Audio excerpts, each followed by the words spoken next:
Welcome to Drinkin Bros, presented by GhostBed.com. Yes, welcome to Drinkin Bros podcast, live from Texas. Thank God we're not live in California, D'Anthony, or else it'd all be shut down right now. Well, kind of, right? I mean, you can open some things. They're not gonna be able to stop you from having your holiday gatherings or any of that stuff because the California sheriffs have told Gavin Newsom to get fucked. Pretty much every one of them, including Riverside County, Ventura County, Shasta County, even LA County, right? And the county of Orange. Correct. As well. They haven't really had a problem with it down in San Diego because their mayor is pretty friendly to businesses and whatnot, but yeah, it's good. So, last week we spent a lot of time both on this show and on American Party kind of outlining what we expect out of law enforcement, and those guys stepped up. So kudos to every single one of them. And, we got to find a way to make sure we're supporting those guys that are doing the right thing as much as we're calling out the people who aren't. And we also need to figure out how we can push this down to the city level as well and get police involved. Now, it's a much more complicated situation because the police chief serves at the pleasure of the mayor, who can fire them at any time, right? It's not an elected position. But there's got to be something to be done there, right? Like you can't keep doing this stuff. You can't keep shutting people's businesses down. Yeah, it says 33 million are locked down in California right now. But are they? There's no restaurants. There's nothing, man. You're back to picking up food outside on a curb and all that other stuff. So I don't know. I understand that they have record numbers and all that other bull mess. Yeah. But, it's either people's lives and businesses or whatever's going to happen with this. Because I don't know how you you and I both have lived in California for a long time, right? Yep. Trying to make an earning or make a living, I guess, off of some of these stimulus checks in California. There's no way to do it, man. If your business is shut down. Yeah, so, and what we saw last week on the fake news is that these small businesses aren't even getting the fucking money. No. You know what I mean? No. So, whatever. California is a complete fucking waste. I feel bad for people that live there, to be honest. It's not great.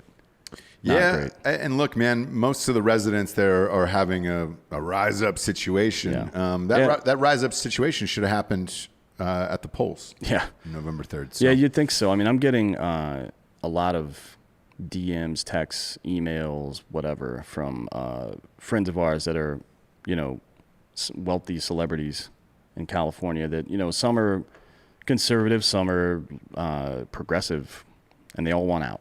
Yeah. They all want to leave California for a number of reasons. And it's interesting to me, particularly when somebody that identifies themselves as progressive wants to leave. Like, tell me exactly why you want to leave, and they explain all the tenets of the progressive party. And that's why they want to leave. Yeah. And I'm like, so you're going to fucking pick that stuff up and then bring it over here and then expect it to be different. It is definitely not going to be. No. And I don't understand why the beliefs and all that other shit carry over. The one who's taking heat for it today is Matthew McConaughey. Matthew McConaughey has been trending all weekend because of this podcast he did with Russell Brand on Friday, where he just said, look, man, they had a very open and honest conversation. It's a great show. We're trying to get him on our show here in a couple weeks, so we'll see if that happens with Mr. McConaughey. It'd be great. But he was saying, look, man, Hollywood in particular during this time and everything else has been condescending to 50% of the country and looking down on 50% of the country. And the things you've said about going to restaurants and bars and things that are closed down when you're clearly not doing that on your own. It's just like there's a lot of hypocritical people in Hollywood right now. Yeah. And that's not going to that's not going to change. I can tell you why, man. Most of these people from celebrity wise, they come from these weird small towns, across America. That's why you're always seeing the same speech on stage after they win an award. I never dreamed it would be me. I'm just from this tiny town in Plano or wherever, some weird town across the Roswell, New Mexico, wherever they are. And it's like, well, clearly everybody who's in Los Angeles is from some tiny town who moved there with a dream to do something. And now they're a waiter. Or they do make it and they become rich and then they feel guilty about their wealth, which is part of it. But the problem with it is once you have that wealth and you get used to it, you get adjusted to having that much money, and you're doing all this amazing shit. And you tell people, hey, man, don't do as I say, or do as I say, but not as I do. With that, is going to come this backlash of like, all right, cool, man. If you're going to tell everybody else what to do, forget about before you had $30 million or whatever it is. Yeah. Like, you've got to go back to remembering what it's like to be a real person. Right. And that's not going to happen. You know what you can do instead of telling people what to do, by the way, is just find people that are struggling and help them and keep your fucking mouth shut about it. You know what I mean? Like sometimes you don't have the option to do that because you're trying to do a fundraiser and you want, there's a psychological principle that if people in positions of power start doing good things, other people will follow them. So you have to kind of do some PR, I guess, if you want to call it that. Like when you've worked in bars as a bouncer. Yeah. One thing that bartenders will often do is throw a couple of bucks in the tip jar as soon as they put it out to make it look like people are already giving. Yeah. Like people don't want to put money. People want to bet on a winner. Yeah. People don't want to put money into an empty tip jar. So if you can show people that you're doing stuff to help, I think that's a little bit better. And this time of year, especially, people are struggling, particularly with COVID. There's no second stimulus check anywhere nearby. I wonder how many kids out there are not going to get, not that I don't give a fuck about Christmas and all that bullshit. I'm not religious. I don't care about it, but I do understand that's a big part of people's lives. So we're going to do something this year. We're going to raise a bunch of money. We'll have some links out for it early this week where you guys can give to. And if I'm going to put a friend of mine that does charity work in charge of it. And basically, if you're out there in the Drinkin Bros community and you know of anybody that isn't going to be able to buy shit for their kids, or if you're a person like that, you can reach out to her and we'll make that information public and you can give money and then we're just going to buy them shit. Yeah. That's a good thing to do. It is, yeah. Telling people that they're deplorable because of the fucking way that they think politically, that's a really stupid thing to do. Yeah, and by the way, we've done the Christmas thing for years on this show. Yeah. Well, this year we're stepping it up a bit. It's going to be. Yeah. We're going to try to raise about $25,000, I think. Last year we just went to this person's house. They were having problems in North Carolina, and just bought him a bunch of toys for him and his family. And the guy could not believe it. He was just like, "Dude, I just joined Drinkin Bros. I had no idea what it was like." And the other thing is people don't take advantage of it. Like when I showed up at this guy's house, like he was in dire straits, like for real, him and his family. Yeah. And him and his wife are unbelievably grateful. So yeah, if you know anybody out there who's struggling to buy gifts for Christmas, reach out. When will that link be available? I'm going to try to get it set up today. So I'll put it out tomorrow or Wednesday. Okay. In Drinkin Bros. So Drinkin Bros is a private group on Facebook. Join. The only rule is don't be a cunt in there, and that's kind of it. But it's also private, so you can see just stories that beat the algorithm, if that's even a thing. We've got another private group in Ross Patterson Revolution, and some of the posts have been banned in there. So I guess I don't know if it matters anymore as far as like what the rules are in social media. I have no fucking idea, to be honest. It keeps getting deeper and deeper into some AI hole as the days and years go on in these fucking social media apps. God damn it, it's crazy. But sign up for the group and we're in there. And Drinkin Bros Sports is also in there. Right now, Hot Bob and Fake Dan are deep into a Wofford money line situation that is absolutely disgusting. Yeah, we're getting ass fucked by the refs right now too. They just had a 5-point play. They hit a 3 and gave them 2 free throws after. Absolute dog shit. Who is it? Wofford versus Richmond? Yeah, Richmond's number 19 in the country right now. So yeah, the Spiders. It's almost like they're not producers on a show that's happening right now as well. My notes are detailed. Drinkin Bros Sports will be up tonight. College basketball. You'll be able to bet on that. And I think they're giving away. I'm going to double check, but we'll know the answer on tomorrow's sports show. when we do college. I think my bookie's giving away like a free like $25 thing for just college basketball because of you fucking idiots. So we'll find out. But it's been fun. A lot of crazy shit going on. A lot of things that you never thought would happen are suddenly happening. Bob Dylan today sold his entire fucking catalog, which he always said, hey, I'm never going to do. I'm about the artist. We can have free things. Mm-hmm. Not anymore. Everything is coming with a price now. So he has relinquished the rights to every single song he's ever done for $300 million. What do you think of that? I mean, good for him. Yeah. I mean, it's weird that Bob Dylan was always the artsy, fartsy asshole who was just like, I'll never do that, man. I'll never sell out to the man. Yeah. Apparently you will if you have the right price, and that right price came through at $300 million today. The interesting part about it to me is Stevie Nicks just did this with part of the Fleetwood Mac catalog. She did that for $100 million about 2 or 3 weeks ago. What's interesting now is there are companies that are treating huge artists like this, like stocks, like publicly traded stocks. I mean, that's essentially what it is at this point. Correct. And what they're going to do is sell the rights to movies, fuck, even audiobooks, man. I just cleared, at night, as the sun rises, it dawns on him it's about to come out. And I just cleared a fucking song from Shawshank. I was surprised. I was like, oh, fuck, can you get that now? Yes, you can. And the reason why, the same thing with Bob Dylan and everybody else, is there is no money in music anymore. You're looking at these streaming checks for all of this shit. They're dog shit. Yeah. And, the real money is in movies and licensing to trailers and commercials and things like that. The beauty is when I see blowing in the wind in like a Burger King commercial with, like you can see the lettuce blown in the wind or whatever it's going to be. Because that's what's going to happen to all of this shit. But I guess at his age, Hot Bob, how old is Bob Dylan? He's got to be, my guess is 76, somewhere in there. Yeah. He's 79. 79 years old. Okay. Yeah. Well, that was close. So I guess at 79, he's probably worried. He's just like, all right, I got to give this money to my kids or however many wives or mistresses. Sarah Dillon is 81. Is that his wife? Yeah, maybe he's married. Who knows? But you got to give the money away somehow. And maybe he's thinking to himself, look, I'm probably going to die here in the next 2 years. First wife, it says. So she doesn't get anything. She won't get this. I haven't read in. I just saw first wife. She won't get this. I mean, it depends on their agreement, money, right? Dude.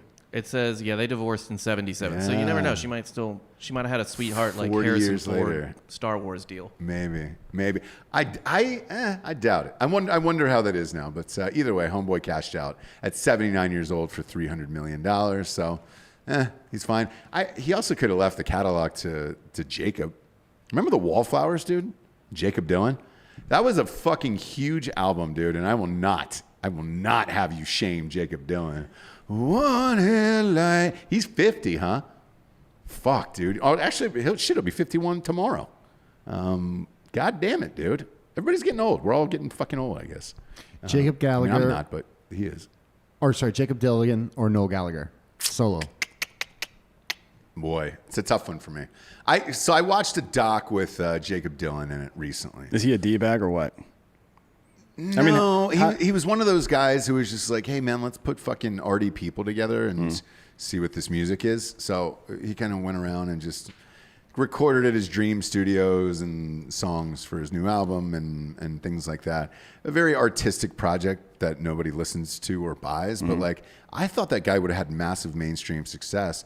I'm not sure what happened after that first album, but I did enjoy the first album. He had a cut on the Godzilla soundtrack. We Can Be Heroes, I think. Oh, We Can Be Heroes was on Godzilla? Shit, that was a big song. I mean, it was a cover, obviously, but I remember that. You know what else I think was on the Godzilla contract was that Puff Daddy song. Puff Daddy and Jimmy Page. Correct. Come With Me. Oh, boy. Yeah, Playing dude. over the credits. Yeah.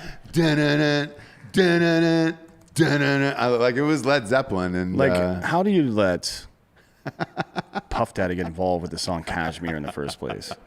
Are you fucking kidding me? By the way, I want to hear what our fans think about this. We were debating the other night. It wasn't really a debate. We were just discussing. But I think the 1970s, the body of work of music in the 1970s, is probably the best decade ever.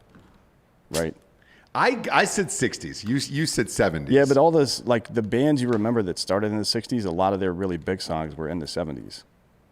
You know what I mean? I'm a diehard Stones guy, right? I'm a huge Rolling Stones fan. They're faves of mine. I'll look up Rolling Stones 60s songs, just 60s songs. Yeah, look up Rolling Stones and when they did well, Exile on Main Street was their biggest album, or their most critically acclaimed album, and that was in the 70s. But 1960 songs. All right, so Satisfaction was in 1965. Holy shit. Hammer the like button if you're watching on YouTube right now. Paint It Black was in 66, one of my all-time favorites. Time's on My Side, 64.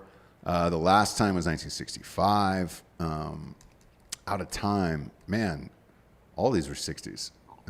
What about Dancing in the Street, where that was the 80s. Where he and Bowie danced like a couple of fucking retards. That's one of the most embarrassing music videos of all time. Like I seriously, you can imagine how hard it would be to embarrass somebody like me. Right. And I can be sitting in my home alone and that video pops on and I'm like, oh God.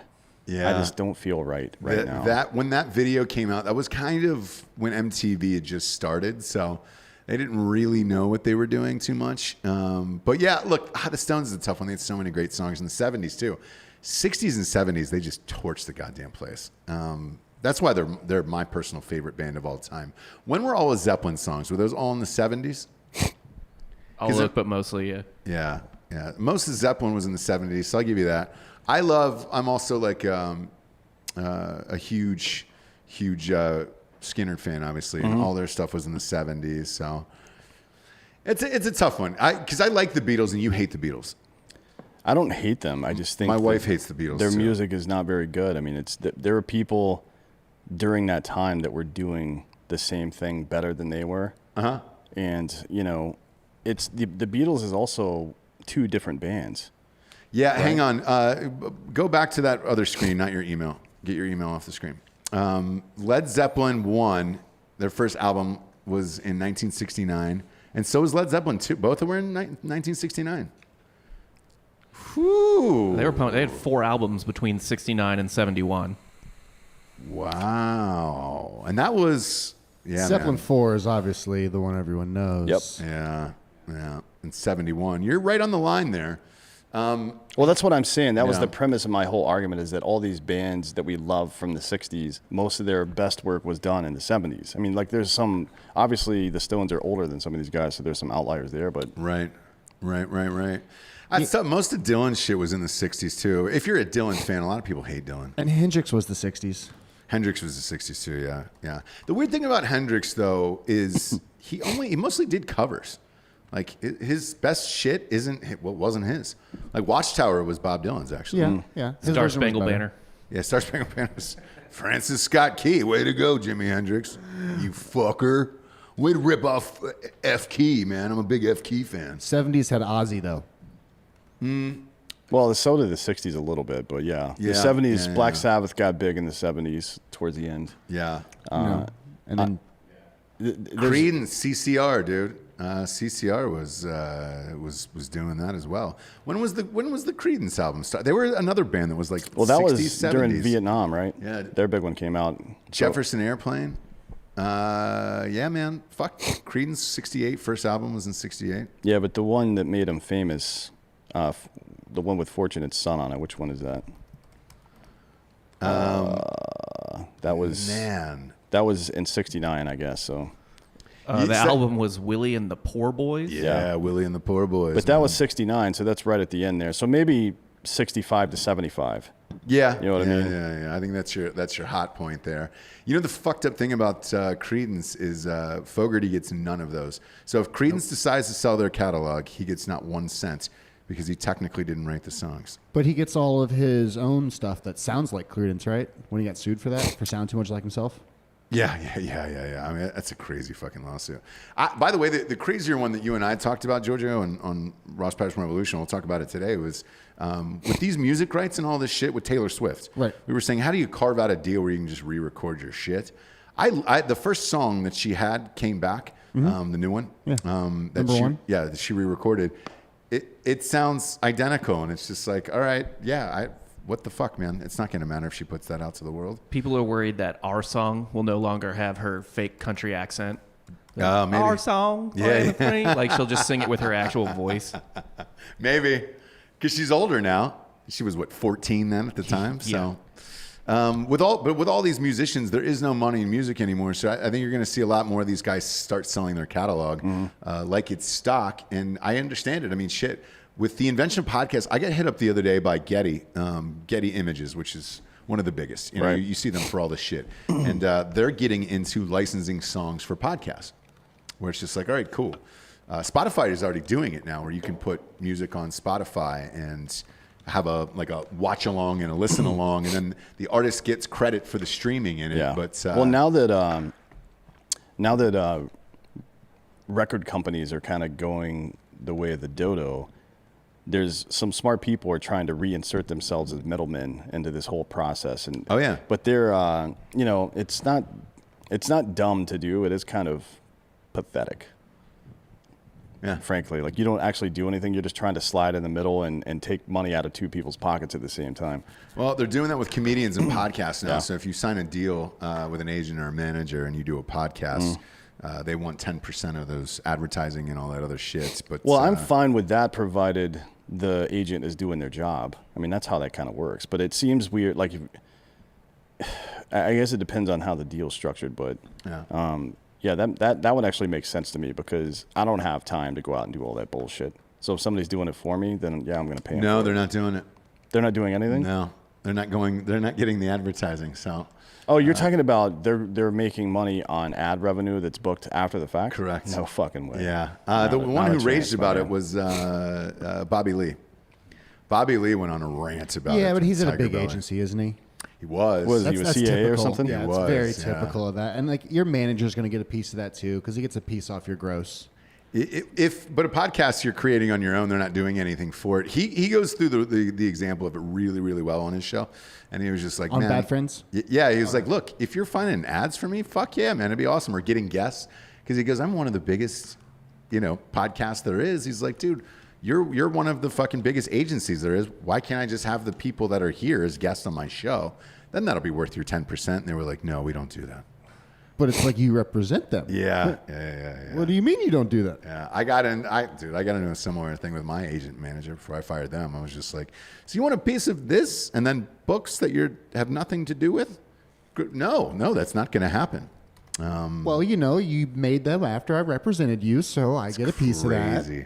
Because I wanted some people to do the audiobook, and shit, man. I was like, hey, man, we're the same agency, whatever. I was like, I'll pay them.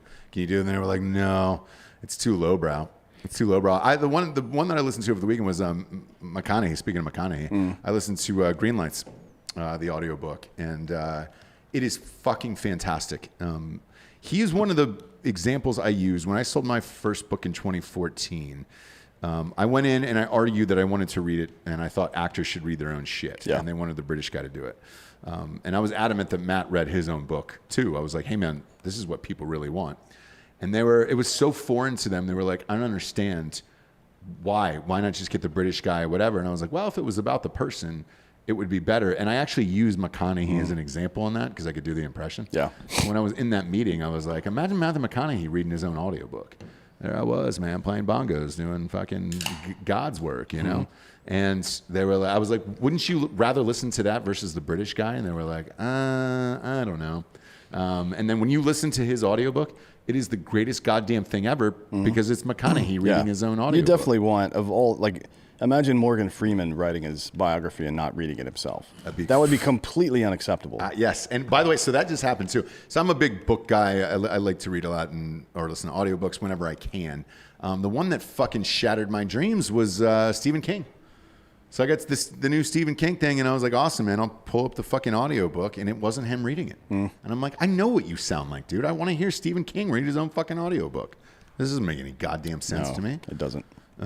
So, that's what I want out of people, but we're not getting that anymore. And maybe Bob Dylan was right. It's just a sellout at this point. Has it all gone to shit? I feel like Bob finally just gave up with all this. It seems like he did, yeah. I mean, he's fucking 80. It's not selling out. He's buying in. Yeah, but Prince did the same where it was just like, shit. Well, no, Prince did the opposite. Yeah. He was an artist, and then he didn't sign he didn't even have a will. So Or a now name. He has, dude. He's got 13 different family members. In the state of Minnesota, if you're any part of your family, like cousin or stepsister, stepbrother, all this shit, you're allowed to have physical part of their will. So it's like 13 people that own the Prince catalog, and it's a fucking disaster. Oh. Yeah. Oh. I know Jay-Z wrote a check. I don't know how much for, but the entire Prince catalog is on Tidal. Yeah. But I don't know what that number He's been was. doing a lot of crazy things like that recently. Yeah. He paid Lil Wayne's taxes. Did he really? Yeah. I didn't know that. The one that I got wrapped up in was Jimi Hendrix. That was a fuck all for me when I did that Darnell Dawkins movie. Jimi Hendrix had same thing, no like living relatives or kids or any of that shit. And the rights reverted back to the dad. The dad was all fucked up on like heroin or something like that. So it went to his stepsister. And she is a fucking hardo about the goddamn rights to Jimi Hendrix's music. And we got a cease and desist thing for this one scene in the movie. And I was like, what the fuck, man? I was like, I'll buy it. What is it? And she was like, we don't do that with Hendrix. The name is amazing and blah, blah, blah. And I was like, oh, I'm sorry. How do you know him? She was like, well, I'm his sister. And I was like, and I went back and did the research. Jimi Hendrix had only met her once backstage at a show when she was 8 years old. Oh, my God. For probably 15 minutes, and that was it. Yeah, he ran away from home at like 14. Yeah. She owns the entire fucking catalog, man. I can't imagine if it was backstage, he remembered it even. No. And that, look, when we had Dr. Cyril Wecht on the show, last week or the week before? Yeah. The guy was super fucking fascinating. He is, yeah. And he said, hey, man, Kurt Cobain definitely didn't kill himself. Oh, the way he describes that drug pouch. Yeah. Oh, it's so good. Those are all clipped and ready to go. So if people Drinkin Bros want to see that, those could be coming out again soon. Yeah. We'll pop those clips up, but it makes sense that Courtney Love would have him offed for that catalog because that Nirvana catalog's worth a lot of fucking money. Yeah, I wonder how much they value that catalog at. At the time, I know it was 90, and I think she sold at 90 million. This was maybe 5 years ago, and she sold, I think, like 17 million of the catalog because you can sell it off in chunks as well, and then keep doing that forever, I guess, until you're out of money, until somebody else owns all your shit. But same thing happened to the Beatles. Michael Jackson ended up buying that catalog, and Paul McCartney finally got it back. What was it, 30 years later or something crazy? But yeah, here we are, Bob Dylan, dude, the ultimate guy of, hey, beat the system. Hey. That Cobain guitar for the famous Unplugged one just sold for $6 million. Did it really? Yep. The one from the MTV Unplugged, Jesus Christ. It looks like Courtney Love sold her share or the whole thing. I don't know what it is for $50 million. That catalog. Oh, so she did get rid of the whole thing finally. She purchased, a stake in the publishing rights of Nirvana's music from Cobain's widow, Courtney Love, in a 2006 deal worth more than $50 million. Yeah. So over time, she just keeps splicing it up. Pretty soon, she won't own any of it, and we'll see if she goes bankrupt or not. You got to go sugar daddy at that point. I don't know. I mean, how much money is she spending and on what exactly? Oh boy, Lil Wayne. Ask him. He's the prime example. Going through that Birdman lawsuit with Lil Wayne, fucking private jets everywhere. It was just like 40-minute flights, and you were like, "Hey man, it's costing you $50,000 a pop there for a 40-minute flight." You've done that 4 times this week. Yeah, dude. Well, I mean, Lil Wayne probably isn't expecting to live much longer either. Well, so he probably doesn't care. I mean, honestly, he's clearly made the decision just to keep getting fucked up until he's done. Mm-hmm. So, good for him.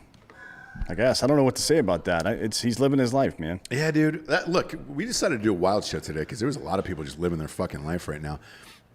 This guy that was found on Tom Brady's couch is fucking awesome. Can you pull up the headshot of him yesterday? This guy's rad, dude. Apparently, this is like the 3rd time he's broken into. Yeah, put up his headshot. This is a wild one, right? And I'll tell you why. This guy Did you put his headshot up on screen? There you go. Yeah, pop that up on the old screen there. The beauty of this guy right here, there it is. It's right up on screen. The beauty of this guy, first of all, it's a black guy who's a huge Tom Brady fan. I don't think that I've ever met anyone black who enjoys Tom Brady before. So this is the first guy, and at least we have a picture of what he looks like. But the crazy thing is, as you dug into this guy's history, so he was sleeping on Tom Brady's couch at his new house in Tampa yesterday. Jesus Christ. And which was awesome. But do you remember when Anne Heche stumbled in? She was on MDMA and just stumbled into some neighbor's house and took a nap on the couch. No, took a shower in the house. Wow. So here's the thing. And Anne Heche just popped out of the shower and she was just like, hey, do you want to hang and watch some movies? And homeboy called the police. Anne Heche at that time, like, I hope my wife isn't listening, but I would have fucked Anne Heche. Like, I mean, not married, obviously, but like, if just single guy, Anne Heche pops into my house for a quick shower and wants to hang out and watch some movies, chances are you're getting blown. You're going to fucking hang out. Something's going to happen, yeah. Why do you, what snitch calls the cops on Anne Heche? You're talking 6 days, 7 nights, Anne Heche? Yes. Oh, my God. What the fuck are we doing with our lives? But the beauty of this guy that broke into Tom Brady's house and just decided to take a little nine on his couch was the same guy from years ago that broke into the New England Patriots Hall of Fame exhibit in Foxborough, stole the Tom Brady shirt, and then stuffed it up his fucking shirt. And then he also tried to put some items down his jeans of Tom Brady. I mean, the fact that, again, we got a black guy. We finally have a black guy who's a Tom Brady fan. One. Well, so he broke into his Massachusetts house. Mm-hmm. The black guy laying on Tom Brady's Tampa Bay couch is Antonio Brown. So, look, Antonio Brown's having a decent season down there. You know, let him do it. But yeah, man, he was just laying on the couch, middle of the room, chilling. I don't know what the expectation is when you see these celebrity break-ins like this. Like, the celebrity's going to come home and be like, ah, shit, I was waiting for you to fucking break into my house and just eat some food and fucking wait for me. Like, what's the hopes and dreams in that besides trying to kill him? Because otherwise, homeboy should have a gun or a knife or something like that. He wasn't arrested with anything on his person. It looks like he just wanted to hang. I never really understood that. Like, I would understand like a murder, you know, like it's an empty house though, so. Kind of. I mean, he bought it furnished. You applaud the effort, you know? Yeah, I mean, someone's going that far to hang out with you. You're like, hey, why not? Throw him a Well, I bone. don't know if he really wanted to hang out. He's probably squatting, right?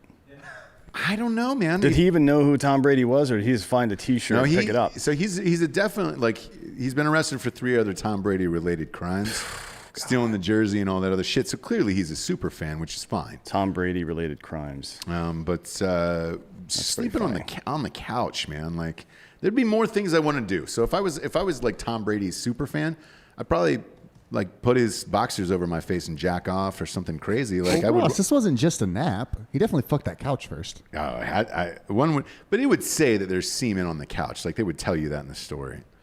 It takes 20 years for squatters' rights to go into effect in Massachusetts. So 20 years. Okay. 20 years. So he's got a lot of time. 5 bedrooms, 7 baths. It's got a rec room, a gym, a wine room. I'd go down to the wine room and have some wine. He could have hidden there for days. Yes, dude. 12,000 square foot estate. I would have gone and just hid in the wine room for 3 days and just drank just all be the guy in Parasite. Yeah, dude. Just drank all the drinks. Parasite's the worst movie that's ever won Best Oscar, by the way. I disagree, but oof, that fucking thing, dude, was awful. Green Book? No ending. Well, yeah, man. I mean, I'm on the same Green Book tip as everybody else. I didn't see it until a year after, but yeah. I'm Shakespeare in Love all the way. Yeah, that's another one. Did that win? Like, yeah, Best Picture. Oof. That was when Weinstein was able to rape people and just buy them off. So that was a full-on wine. That was maybe Weinstein's greatest rape. Was Shakespeare in Love. Yeah. By the way, you can go to Rob Fox on Instagram for his greatest rape. Just again, send him some DMs. He's over there packing his things right now into a little box, like because that's the thing that always happens when you say something like that. The weird thing is the only job in America where you can actually say that and we're proud of you. Yeah, we're just like, yeah, dude. Weinstein's greatest rape was winning for Shakespeare in Love. By the way, D'Anthony and I saw Bill Burr on Saturday night. God damn it, how great was he? He's one of the best for sure. My God, man. Not just the craftsmanship of the jokes. They're funny. Obviously, he's a funny guy. But it's why I always, when people ask what I do, I just give them the long form explanation instead of just saying comedian, because I don't feel like I'm a comedian. Comedians to me are people like him that have perfected that craft. He's so good at it. It doesn't matter who people start heckling. He's got built-in material for it. He tells jokes that are funny in 2-minute segments, but the whole thing comes together over a period of 15 minutes. It's very well crafted. He's a master at his art. I would say, after thinking about that show, because he's the only one I have not seen, and I've not seen live. After thinking about that show, I would say the two best in the world have to be him and Chappelle. I still have Chappelle at 1. I probably have Bill Burr at 2, right? For stand-up, yeah, I think. Stand-up comedians and in the world? There's some lesser-known guys that are really good at the craft as well. I mean, there's a lot of them actually, but Steve Byrne is one of them for me. Oh yeah, for sure. Not a lot of people, for whatever reason, know who he is. But Steve Byrne is great. He's very, very funny. But Bill Burr, I think he's also married to, like, he talks about being married to a black woman. He's like, there's a lot of shit that I can get away with by just because of that alone.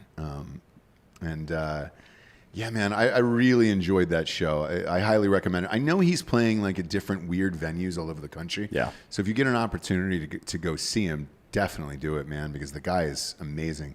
The weird thing about Texas is like, shit, we were here and it was an outdoor venue, 2,000 people. We had to wear masks on the way in. Yeah, it was stupid. Yeah, once you sit down, it was like no mask and everybody was laughing their ass off. There was a guy maybe 3 tables over from us that sneezed like 14 times in a row, and I was just like, we're fine without the mask once we get to the table, but once we're in here, we got to wear the mask on the way in. Yeah, and it's one of the first things Bill Burr said when he walked out there. He's like, look at all you. You're not social distancing. Yeah. People are just like packed on top of each other. It's so stupid. This whole goddamn thing is stupid. And it's true. I got tickets tomorrow night. My wife got them for me because the new book comes out tomorrow. Again, as the sun rises, it dawns on him. Hardback is out tomorrow. She got tickets to me for Dave Chappelle and Joe Rogan are doing a residency at Stubbs Barbecue here in town. Yep. I was just informed that I have to show up at 6 o'clock sharp to get. They're doing the full nasal COVID swabs in there. Yeah, it's a 3-minute rapid test. Yeah, but I've yet to take the nostril one. What's the story on that one? It sucks. Sucks, right? Yeah, doesn't feel great. And then they have the results in 3 minutes there. Yep. Yeah, they plug it into like a little iPad device, and then they show you, and it says negative. No shit. Yeah, I did that when I had the fear that I had COVID here. Yeah. Are they gonna bitch at me that I have had it? Is that gonna show up? No. No, it's not an antibody It's only test. active. Oh, great. All right, cool. Yeah. That was the advantage of getting this thing super early on. I was kind of after that. I was like, I don't really care. I don't really give a shit, and it's great. Old news. Yeah. Been there, done that. And then the thing with the kids too, like, so I was talking about my 6-year-old who's in school right now. 3 of his teachers have tested positive at the school, and they haven't shut down the schools. They just got rid of the teachers. None of the kids have gotten sick, so strange, but I guess we are where we are. If you would have told me in a million years I'd have to show up at a stand-up comedy show and get fucking a pipe cleaner shoved down my fucking nostrils just to get inside, I would have said you're crazy. But here we are. You should ask them if they're going to drug test that too. Yeah, right? Fuck. Everybody's on drugs. That happened today to Jessie. She was trying to get an Adderall prescription, and they were like, you have to give urine here in the state of Texas? And they were like, there's THC in your system. I was like, well, there's THC in everybody's system. It's weed, man. Like, we're not above this now? And they said, no. It's a Schedule II narcotic, I guess, Adderall. And I'm like, Adderall? What the fuck is that? What like mom isn't? It's like for mom. What mom isn't on Adderall? It's like a molecule off meth. It's like right there. Dumbest shit of all time. Dumbest shit of all time. No. Look at a sorority girl 4 days after finals when she's been doing Adderall for 2 weeks. Her and a meth head look very similar. Every mom takes this in America. I don't understand it, but that's where we're going with all this. So, hopefully the legalization thing will come through. What was that, by the way? What? The House passed the thing where vote to decriminalize it? From what I understand, it's kind of just a fucking a ploy by the left to influence the Democratic runoff or the senatorial runoff there in Georgia. What does it mean exactly? Well, I mean, it would decriminalize marijuana for sure, or not decriminalize. It would make marijuana legal everywhere. Okay. But the House isn't gonna vote on it. Matt Gaetz will. He's one of maybe 5 Republicans that would vote for it. But I don't know. I mean, that might be enough at this point. I'm not sure where the House is. It passed in the House. Or, I'm sorry, in the Senate, rather. Yeah. So Matt Gaetz is one of the few Republicans that voted for it in the House. In the Senate, though, I mean, we don't know what the Senate composition is going to be. It still could be different by January 20th. So we'll see what happens there. I wouldn't expect it to get passed by a right-leaning Senate, but that's only because they're idiots. If this is indeed, and it seems like it is, a ploy by the Democratic Party to try to influence the senatorial runoff, what's more important, winning those seats or weed being legal? You know what I mean? Yeah. Like, just fucking take the vote and let people do what they want. Don't stop telling me that you're the party of individual responsibility and liberty when you fucking do everything you can to encroach into people's lives when you don't fucking like their ethic or their moral compass. Like, if you don't like abortion or you don't like fucking weed or whatever the fuck it is, then it's okay to fuck with the Constitution, but it's not when it's guns, right? If you really believe what the Constitution says and you apply it selectively based on your fucking personal opinions, then you are a cunt. Yeah. And you don't belong in the political discourse, so get fucked with that bullshit. But that's what's happening. It is, for sure, yeah. I don't know how many people are going to get amped to come out on January 5th to this thing, this runoff in Georgia here. I think they went all in on Biden. I don't think anybody's showing up Democratic-wise for this other shit. I could be wrong. It's a weird date to have it on, man, but we'll see what happens. Somebody said Joe Rogan moved to Texas, got the hell out of California. Look, everybody's getting the fuck out of California, but to be fair, after living here for 6 months now, 7 months or whatever it's been, you know, the thing with prescriptions and all the other shit. That's like, a little weird, yeah. Texas doesn't, and the property taxes here. It is still Texas. You might be in Austin, but it is still Texas when it comes to drugs. No liquor stores open on Sunday. Yeah, what's the story with that? Jesus. Is it Jesus? It's Jesus. The liquor stores are Jesus. Yeah. So, as a kid, I'm from Georgia. You always hear the term Bible Belt, right? And I just assumed it was us, but I guess that goes through all of the South, and then it just ends right after Texas, right? So you can't get liquor here on Sundays either, huh? Well, I mean, after noon, I think. No, liquor stores are closed. Oh, yeah. All Yeah. But you can buy beer and shit after noon. It's stupid. I mean, I tell me what the fucking advantage of that is exactly. I mean, I think Jesus is a craft beer guy. I mean, he looks very craft beerish. He turned water into wine, but I can't drink White Claw on Sunday. No, you can't. Not before noon. No, not before noon, man. He's a craft beer guy. No, they just make you plan for it. Basically, if you're gonna live in this town, you have to plan your alcoholism. Let me hang on a sec. I'm gonna read to you the 21st Amendment to the Constitution. You ready? Yeah. Okay, good. Let me see if I can find the text here. Basically, it says prohibition can get fucked. Yeah. Paraphrasing. Paraphrasing, yeah. Because I don't remember Jefferson and those guys writing and get fucked in that one. But drinking alcohol, buying, purchasing, consuming, and possessing alcohol is literally a constitutionally protected right. So the idea that any state can enforce laws on when, where, how, and why I can consume, purchase, or fucking possess that stuff is a direct violation of the Constitution. And I don't know why no one's ever sued on this. I don't know why people in Utah haven't sued that fucking state for their bullshit. It is completely wrong. North Carolina was the same way, man. Our liquor stores weren't open on Sunday or any of that shit. So I'm pretty sure that Utah is the last holdout. I mean, there's still blue laws in places, but they had those same. So in Oklahoma, Minneapolis, or Minnesota, Utah, and one other state, they had these laws where you could only buy that 3.2% beer or whatever the fuck. That's gone except for Utah now. As a matter of fact, Oklahoma just legalized weed as well. So they're like the last holdout. I feel like this should be a pretty easy case to win. Do we sue for irreparable damages? They didn't allow us to have a good time, and we could have partied so fucking hard. And if you look back on your life and put that in the court case and just say, look, man, I could have fucked that girl with one more. You took my 20s. Long Island iced tea. Just one more, like half a carafe of Long Island iced tea, and I could have been inserting my penis into someone. You denied me of that right. It's haunted me the rest of my life, and that's somebody I could have ultimately married or had a child with. Now you've taken that away from me, and I'm super peed. I'm super peed off. Yeah, and, that's probably I not need going to to file a lawsuit. No, not at all. I'll tell you what does work is our sponsors, though. We have them vetted and not regretted. I don't even know if that's a phrase, but it should be. GhostBed.com/Drinkin Bros. They're with us every single day here on this majestic show we call Drinkin Bros. When we do these professional meetings with some of these sponsors, and they call us the Drinkin Brothers, I feel fancier about my life, where I'm like, oh, thank you. Yes, no, I'm a drinking brother. You were correct. And I like that better. So yeah, bros is short for brothers. And so if you're on the street and you want to call me a brother, go ahead. The code is live of Drinkin Bros to get 30% off site-wide. This is a little better sale than the holiday sale that launches tomorrow. Yeah, if you go to ghostbed.com/Drinkin Bros and then use the code Drinkin Bros, you get 30% off. It also works in Canada too.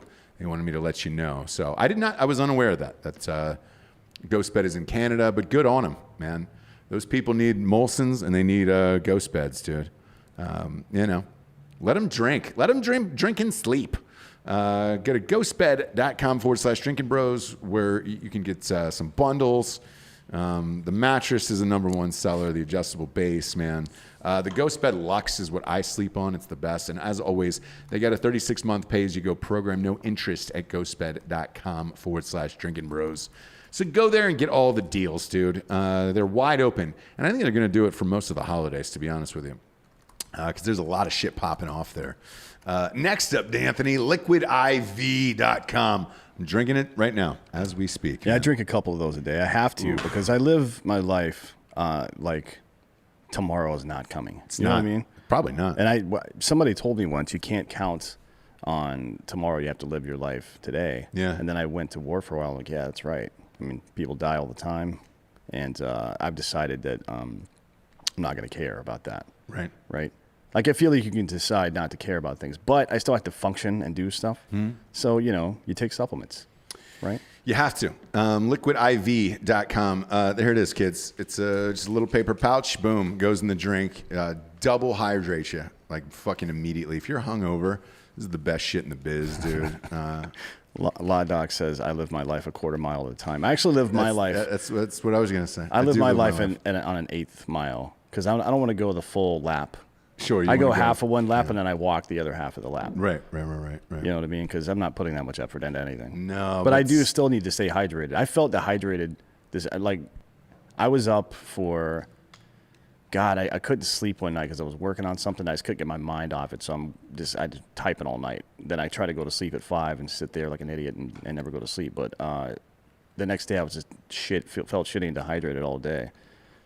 Just take some of that stuff. That's all you got to do. It makes you feel better. It really does. Liquidiv.com. Promo code Drinkin Bros. 25% off. And this time of year, too. Yeah, dude. You can buy this shit at like Target and Costco and everything, but like, yeah, the immunity. You don't get any promo codes off, dude, bro. So just get it online. Yeah, and the immunity booster in there is dope too. I mean, I don't have to take emergency or any of that shit anymore. No. So I'm not putting different powders into different drinks all day. All I'm doing is taking this one goddamn thing, and it works out for everything. Immunity. Go to liquidiv.com today and put your balls in it. Yeah, by the way, the immunity part, you're not going to be immune from prosecution or anything. That's not what that means. It's like your immune system is what it is. So don't commit crimes and just like hold up a bag of Liquid IV. It's not going to work. Don't do that. Well, actually, if you do it, at least make sure the guy's got a body cam because I want to see that footage. Yeah. And if you do have a body cam, put one on yourself for the next sponsor, hellotushy.com/Drinkin Bros. Now, this is a bidet. Recreational bidet. Yeah. So fire that thing up your asshole and let's get a video of it. I want to see it. I want to see what that pink eye look like. I do. I'll put on my You know what? OnlyFans. There's got to be a video of somebody's from the bottom up. Yeah, that's all I want to see. All right, I'm going to find one right now. Rusty sheriff's badge. Show me what that sheriff's badge looks like, and I want to see that water spraying your asshole. Here's the thing. With California being shut down, 33 million people are out of toilet paper right now. This is no lie. All my friends in California, I was like, what's it like out there? They're like, there's no toilet paper, there's no paper towels. I was like, get a fucking bidet. Everybody else is. We had AJ Buckley on the show. He already had one of these goddamn things in LA. Yeah, hey, Fake Dan, find me a video of somebody using a bidet. I want to see their asshole. Don't just know if we can show that live. No, on don't YouTube, show it. I obviously. just want to see it. Oh, you want to see it for your own person. Yeah, we can live react to it because I want to see if you could find one in slow motion. From the toilet. So is it toilet POV porn? Yeah. Do you want me to put it on the screen, but just not obviously get shared on the screen? Correct. Okay. Yeah. Dan just wants to see that. Put it on the for rest monitor, of the but show do not so we put can it on the see. show. Cause Yeah. I don't think. I just want to see somebody's asshole getting sprayed. I don't think down. Hello Tushy would appreciate that, Well, you never know. but I do You think never it's know. funny. So Go to hellotushy.com/Drinkin Bros for 10% off the bidet plus There's- free shipping. there was Pornhub. It said, we There we can't. go. I don't think we're supposed to say that word. P-Hub. we can't say Pornhub on the show? Sometimes stuff will get flagged for it. Oh, really? Is it a top down though, or is she just firing it into her vagina? I want to see the thing work the way it's supposed to. Yeah. I didn't know bidets, that was a fetish, dude.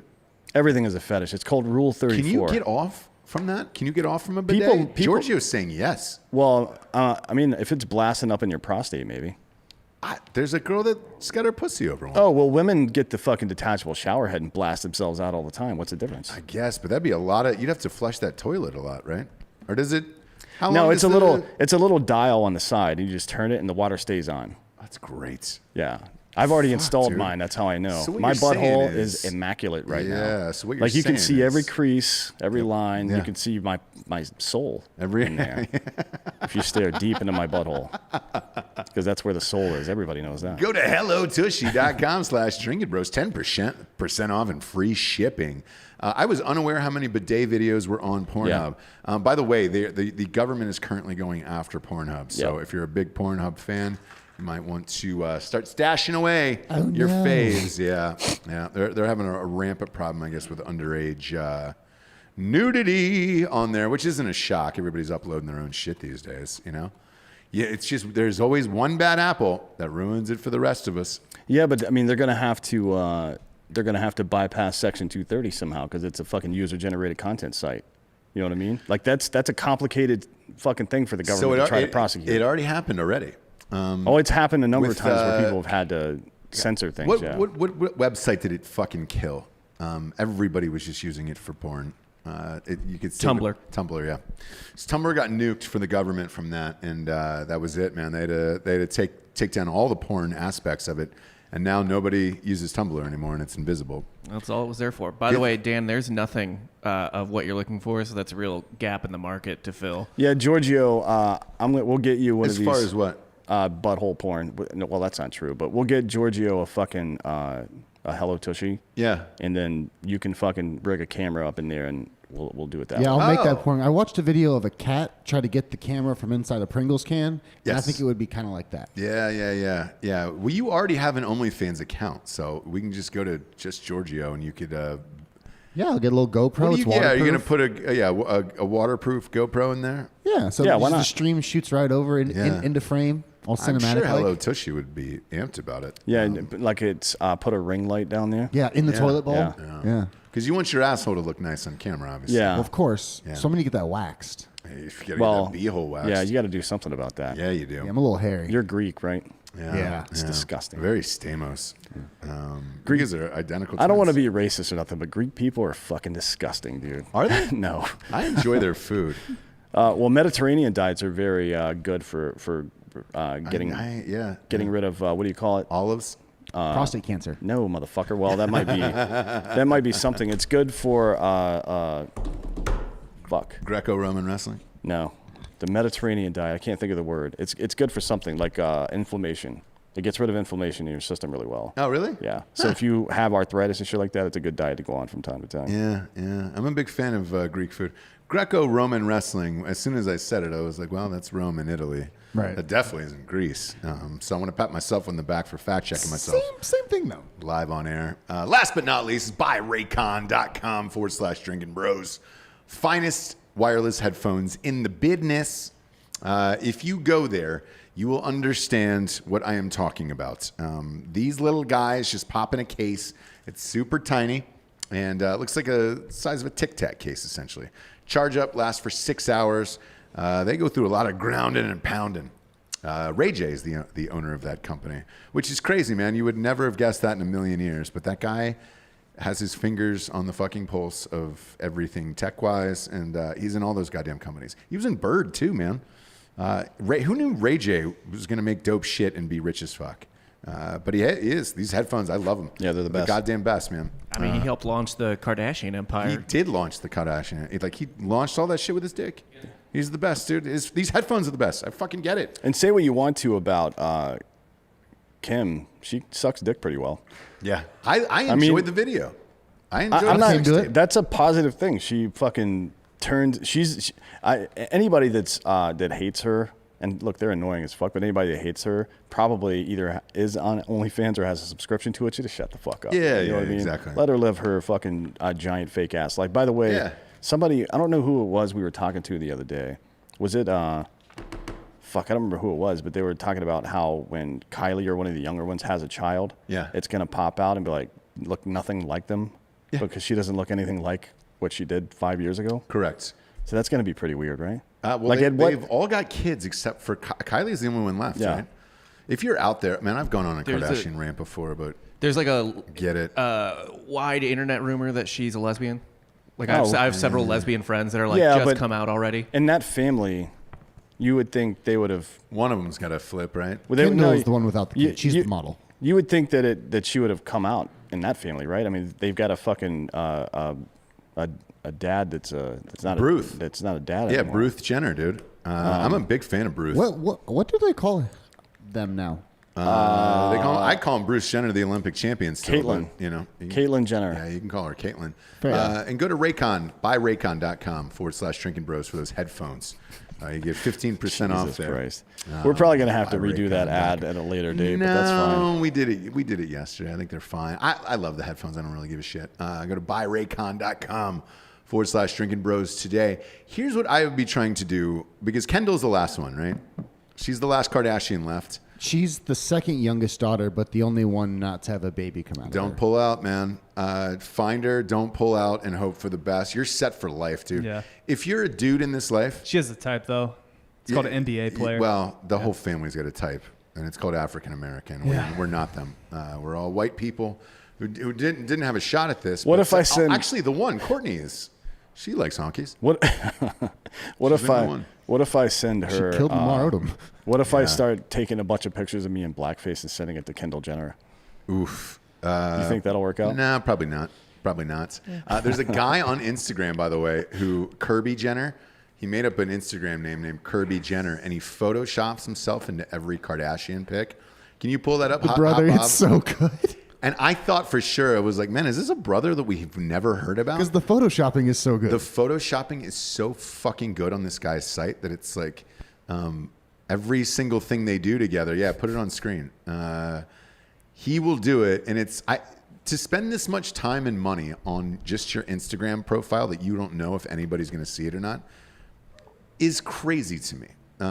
Because he's clearly buying the clothes and doing all the shit, and he's been doing these photo shoots. Finally, they acknowledged him, and they actually did a real shoot together. But now you can't tell what's real and what's not with Kirby Jenner. And the dude is really fucking funny. So, like, you look at these pictures, and you're like, was he there? Was he not there now? We actually have breaking news on the Kardashian front. What do we got? They've canceled their annual Christmas Eve party for the first time since 1978. No. They did not cancel their Christmas party like that. By the way, Kendall, I didn't get my my invitation to that in the mail. So if you would, you can keep it. Send me the one for next year now, and I'll put it on my refrigerator as a save the date. You want to talk about the most lavish shit on the planet that they do for these Christmas parties and everything, man? It is fucking insanity what they do up there. I've always wanted to go to one of those goddamn things just to see what it was like, where it was just like, oh shit, nobody fucking cares, man. Like, I got to go to one of those Diddy. We're just having a weird show today, so who gives a shit? We'll just talk about what the fuck ever.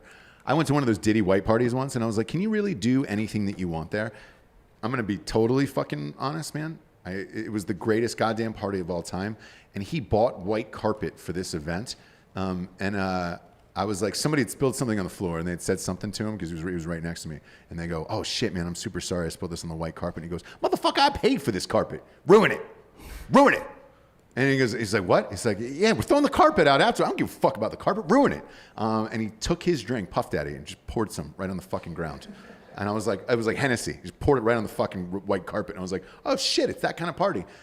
It was amazing. And then at the end of the night, like, there's this liquor law in California. You have to stop serving at like 2 or something like that or whatever, right? Unless you're a private club, yeah. Yeah, and this was somebody's house party, and he'd rented out police and everything. And they're like, "Hey, man, you got to drink up." And he goes, "Drink up, motherfuckers, or they're taking it. They're taking it from you." So he went behind the bar and just started handing out bottles of liquor to people, like just anybody. And he was like, "Drink it now, or we can't do anything with this." I wonder if OBJ has ever been to one of those white parties. Yes, and how that might have worked out. Well, I bet he took a shit right on that carpet, or he had somebody take a shit on him. Yeah, he just lies down on the floor and like holds a bullseye up over his face. Yeah, but it's shitted on. It's screen mesh, right? So like only some of the juice goes through. I'm gonna take this a step further. If you didn't hear our OBJ episode about Odell Beckham Jr. getting shitted on, if you'll notice, since that episode, the Browns have since he got shat on, the Browns have been unstoppable. Well, I mean, also since he's been out of the lineup. Well, both. They've been a lot better, which is an interesting thing. I mean, chemistry plays a big role in football for sure. I don't know if maybe he just doesn't gel well with that team or some shit. I don't know what's going on there. I don't know. Either way, man, you get shit on. And all of a sudden your team goes on a run. What do receivers need to do to gel? Yeah, they have to be in like very good timing with their quarterback. Otherwise, their quarterback sucks, and they're 9-3. It's amazing. I think you can attribute it all to him getting Cleveland steamered, dude. And this is it. If they win the Super Bowl, it should be Odell Beckham Jr. in the locker room, and the owner should hire prostitutes just to endlessly shit on that guy's chest because he did it. And this run that Cleveland is on right now, I'm going to be honest. Would it have happened if this story never came out that he got shitted on? And that's what he. It's hard to say, man. It really is. It really is hard to say. What came first? You know. I mean, Baker Mayfield's the asshole of the shit. Been doing pretty well lately. Has he? Yes. Has he? Or just does he have the best fucking offensive weapons there is? You know. In the last 2 games against Jacksonville and Tennessee, he's thrown 6 touchdowns and no interceptions. Yeah. And his rating is like probably 130. So it's hard to argue with that. And those are pretty. I mean, Jacksonville sucks, but their defense isn't terrible. It's hard to argue over knowing one of your teammates has been graphically shit on too. Like that's really hard to argue. Yeah, I mean, how do you broach that subject? Well, exactly. You broach it first. What I would do is the first day after that story came out, I would be wearing like a sweater with the fucking poop emoji on it. Right. And I wouldn't say a goddamn word. I would just wear that thing around, and then I would start wearing a hat with it on it every day. I would never say a word. If somebody asked me about it, I'd be like, nah, it's funny, man. Yeah. It's poop. We are who we are. It's poop. It's poop, man. Yeah. Never admit it, but everybody would know exactly what was happening. Yeah. And since I don't make facial expressions, I think I could get away with it. I think so. If you're weird enough, you can get away with anything. If you get people to accept that you're weird, they'll question things sometimes, but you can pretty much do what you want. So that's a strategy. That's what I do. I never take anything seriously, and when I do, I'm like, you know what? Like I'll have 45 minutes of a serious conversation, and the last thing I say is something completely fucked up, and I'll just walk away. Have you ever been shit on? No. Well, by my dog. Yeah, but by a lady in the heat of passion. No. Okay. No, I can't imagine why anybody would want that. I mean, maybe it's warm. But what if she did? Well, then she would you give it a shot? No. Okay. She'd need to find someone else for that. Yeah. You wouldn't entertain it, huh? No. I'll do a lot of stuff. You'll do anything for love, but you won't do that. I guess you could say that, yeah. Okay. All right. Hey, I'm just checking. Not that love is real. It's all a fucking game, right? I mean, this is all bullshit. Like, you're just lonely, so you pretend like this piece of shit person you're with is fucking somebody to fucking cherish and shit. Get the fuck out of here. We're all garbage people. Hey, man. By the way, MLK, despite what he did, was fucking everybody except for his wife. Dropping loads, dude. Load after load after load after load after load. Just loads. That's what I remember him for. It's not the civil rights stuff. It's dropping loads. Yeah. And, still did a lot of good work. I feel like I'm a good person. We lost another good person over the weekend here. The death of that Zappos guy, that Tony. Oh, Tony Hsieh? Yeah, dude. Yeah, that's bad. I've actually been to his little trailer park thing in Vegas before a couple times. How is that? What was his whole sitch? Man, I don't know. I mean, he reminded me of Andrew Yang, actually. You know what I mean? That's what everybody said. Not because they're both fucking Asian or whatever, part Asian. I think Tony's part Asian, but it's because of the way they thought about stuff. Like, he got super rich, and then he just started using his money to help people around him.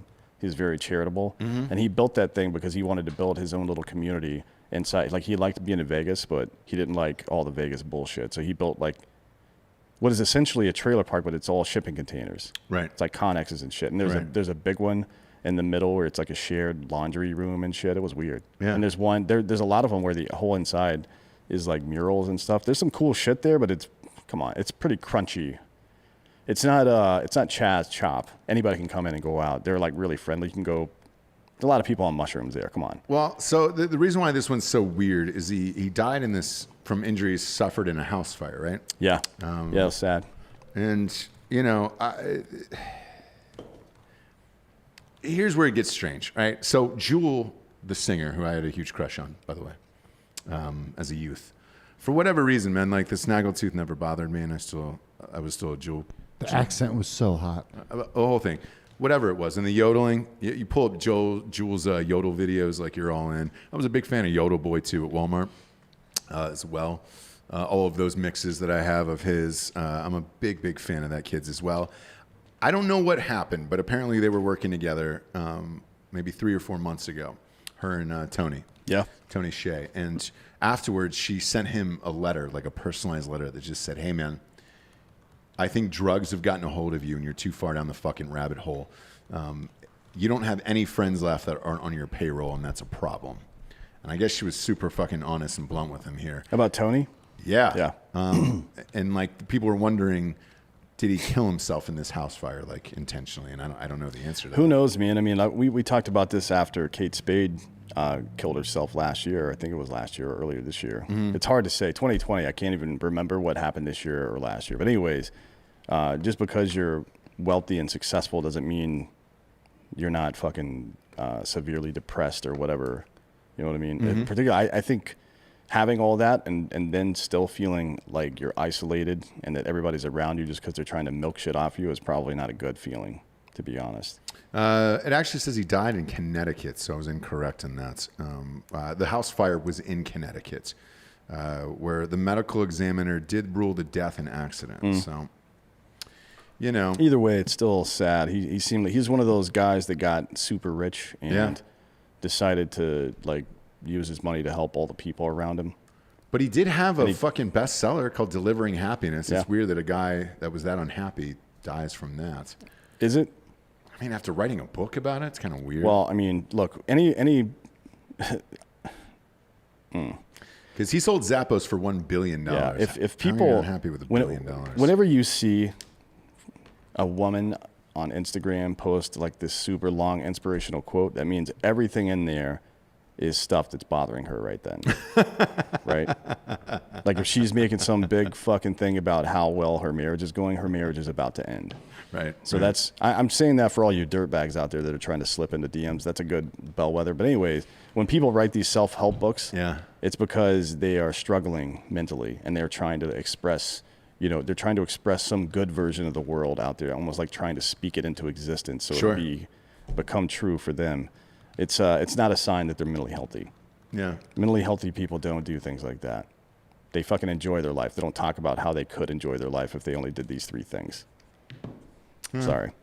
Look, not to burst your bubble, Tony Robbins, but your giant hands freak me out, and so do your teeth. Yeah, and I've never written anything inspirational, so I think we're all good there. I don't plan to either, like ever. Nothing I'm not going to inspire you to do anything. If you can't do it yourself, sorry, I can't help you there. None of my words are going to mean shit. Like anybody who does those inspirational fucking videos and all that other shit, I'm just like, man, who is that for? You might be right, Dan. Because I always think it's for that person where it's just like, man, why do you think you're this important to write like that some inspirational thing that you think people are going to give a fuck about it? Yeah, where the best relationship advice comes from? People that aren't in relationships, because they're not trying to trick themselves into anything. Yeah. They're very realistic. Like, you know what? This all is a bunch of bullshit. People are fucking shit. They're garbage human beings. Pretty much, I would say 80% of the population is a piece of shit. Probably. Yeah. Right? Yeah. So it's like you got a few options here. I would take the ones that include not giving a shit about any of that and just having fun with your life, because you're not getting any of this time back. No, not at all.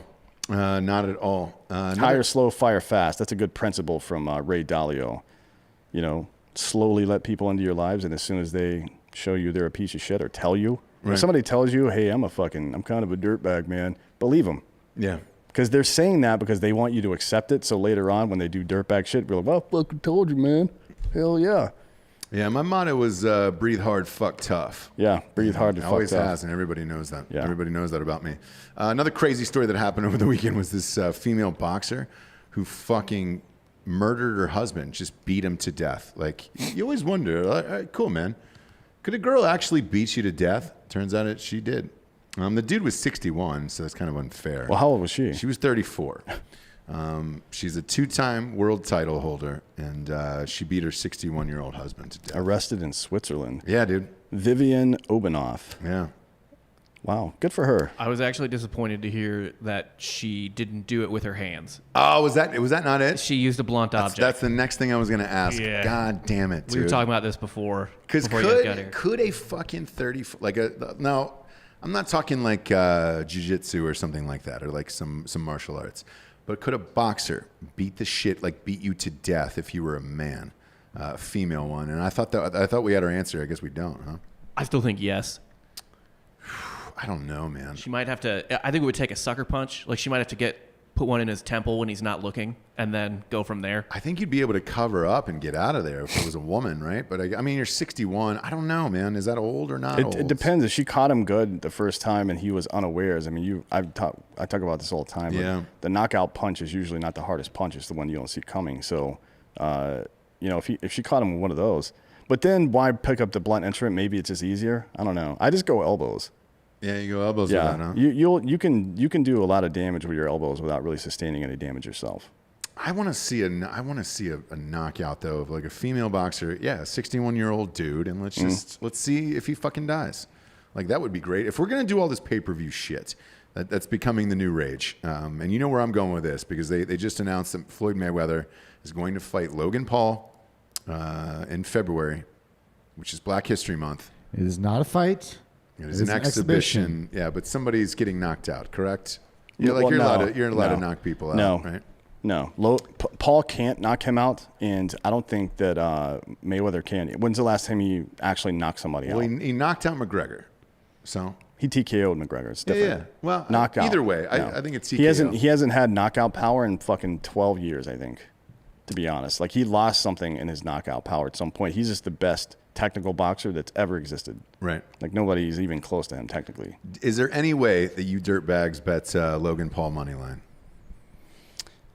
To be honest, I might, because here's the problem with, and Giorgio can speak to this too. The problem with it's the same thing you get with Jeet Kune Do, or at least that was the idea behind it, that a professional boxer against Floyd Mayweather has no chance. Some asshole that's just throwing fucking haymakers all the time and being super aggressive and not really worried about getting knocked out because Floyd probably can't knock him out, Right. is a whole different story. Plus, their weights are pretty disparate. They're not the same weight class, and it's not even close. So I wonder if they're at a Giorgio, catch weight. I'd like to know. I mean, he's not gonna lose. What is Mayweather fights at what, like 170? No, less than that. Or I think 150? Yeah, He's he came up 145? he came up to fight Conor. I believe he fights around 145. There's like the boxing increments are very 150. He's 150. 150. Yeah. Jake Paul's probably 225 right now, and I get what Dan's saying. No, Like, Logan. It's Logan. Oh, it's Logan. Yeah. If he came out of nowhere to knock him out, but they've been training boxing. They're trying to Correct. act like boxers. Correct, but they're trying to act like boxers. If you're Mayweather's great because he's quick, but also because he has a game plan that he sticks to. There's not a lot of tape on this guy, first of all, and he's going to change from fight to fight because he's so young in his career, and it's unpredictable. When it's predictable, Mayweather will win every single time, I think. It's twice as tiring for a punch you don't land. Yeah. So It is. how many rounds can these guys go not connecting on Mayweather? How Logan Paul is 23 Yeah. and Mayweather's 40. 40. 243 now, yeah. So it's like, this is actually kind of an interesting fight. Somebody said, man, how far behind on taxes is he has 43 is Floyd Mayweather to take this fight? How much is he getting for this fight?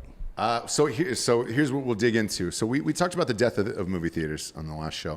With Warner Brothers signing the deal with HBO Max, all of their slate is going there. So everybody's looking for new forms of entertainment and, more importantly, new paying options for it. This fight is super interesting in the fact that the first 1 million people, and I guess they're expecting over 1 million pay-per-view buys, it is $29.99. Once it has crossed that threshold, it will then be $69.99 for this fight. Wow. So good for them. If they can get it. I have never seen anybody do it.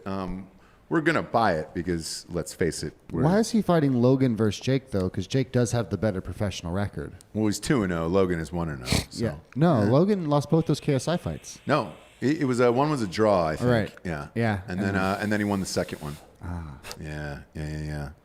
So, look, I don't know. Is this real, or is any of this real? Like, this is all sim world shit, but it's certainly not real, but people are bored. Yeah, so I mean, look, we're going to pay for this. We will be watching this. We'll watch it live on Drinkin Bros Sports on our new channel on YouTube. Subscribe, but yeah, we'll all be here for that fight. The Logan Paul Floyd Mayweather fight, we will now all be here for, and that is absolutely fucking crazy to me. Yeah, but that's where we're at, dude. We're just pairing up the best like entertainers and social media together on the planet, and that's it. What's he drinking there in that picture? Does he have his own liquor too? That is Beluga vodka. And I think it's just someone that sponsors him. It's from Siberia. Yeah. Oh, my God. I know what that is. I think that's the company that paid Bruce Willis, too. I think Bruce Willis owns like 30% of that vodka. He owns 30% of a vodka company, by the way. Bruce Willis. B-dubs, dude. Weird. But that's where we've gone this year, so we might as well take it further, I took my kid to go see, I thought I was going to go take him to go see Santa on Saturday. And showed up there, and I was like, hey, I had to look around, my 6-year-old, and I was like, I'm sorry, I'm here to see Santa, and he's got his letter, because they said he had to bring a letter, to come see Santa. I thought that maybe that was part of it of like, all right, great. You go behind the plexiglass or something and give your letter, or an elf gives it to Santa, whatever it's going to be. No, Santa's not actually there, and it was a giant red mailbox that said, letters to Santa here. So you stuck your letter in the mailbox, and then you walked away, and then you had to sanitize your hands and all that stuff. So that was about as depressing as it could possibly get for a child, And I explained that to him on the way home, and I just said, look, Santa's busy. He doesn't want to get COVID. And they were like, well, can Santa get COVID? And in my mind, I'm like, well, Santa's a fictional character, and here we are. Fictional disease. Yeah, man. It's just, it was depressing. I felt depressed by it. That reminds me of a really funny joke I heard once. Why don't you get free Wi-Fi in churches? Why? Because they don't want to compete with an invisible power that actually exists. Yeah, man. So, Santa, look, if Santa can get COVID, the rest of us are fucked. Put that on the screen right there. That's what this Santa inside the globe thing. I was going to ask, would you have rather done that? Well, no, and I'll tell you why. Because I rail on this on Ross Patterson Revolution about Bass Pro Shops and their new commercials with Santa behind the plexiglass. And so the kids are now touching Santa's hand like it's the end of Armageddon. I think Santa should spit in every one of those child's faces as soon as they get up on his lap. Just fuck you. Because he can. It goes on the plexiglass. Right. I mean, if anybody is in danger in that picture, it's Santa, right? Bass Pro Shops, by the way. Obese and elderly. It's not a good combo. No, and if he dies, he dies. How about fighting for your country, Santa? Grow a fucking pair of balls. Like, if you die, you die, man. You're serving this country as a fucking mall Santa. And you think it's okay just to fucking be a coward. Whatever. All Santas across America. I know I was ranting a lot about law enforcement last week, but now I'm going to turn my attention to Santa Claus. Santa, yeah. Just go all in on Santa. Had enough of this bullshit. Your hatred for Santa. Yeah, because in that Bass Pro Shops commercial, it's plexiglass Santa. So Santa's behind the plexiglass, but he's also wearing a face shield behind. And I'm like, what the fuck is going? This is Bass Pro Shops. Like, that's America. There's not a single Bass Pro Shop anywhere in any blue county in the country. There can't be. No, dude. there's probably not. Yeah. And it's like, man, I would expect like Santa to be giving out like Copenhagen to the kids in a fucking free fishing lure. Yeah. So a pack of cigarettes and a gun. Yeah. Merry Christmas, fuck boys. All right. I think there's an easy solution to this. Is that's we can stop celebrating Christmas altogether and start celebrating Pinecone Day. Yeah. Right. Can one of you bring me Jimmy Tree Legs? Jimmy Tree Legs over here. Yeah. Who sent this in? Do you remember? I don't remember. It's got to be one of the Nooner crew. Yeah, I read his, it was her name is Carrie. I read her name on air the other day. And there's but, yeah, there you go. There it is. God damn it! Oh, the pine cones are falling out, Georgia. Here, put them back in here. Yeah.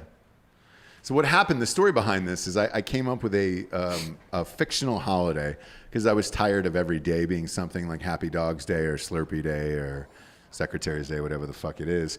So I wanted to invent a holiday called Pinecone Day. It's on December 16th. And it's a man that is sharp and pokey. He's made out of pine cones, and he's very much like Slender Man.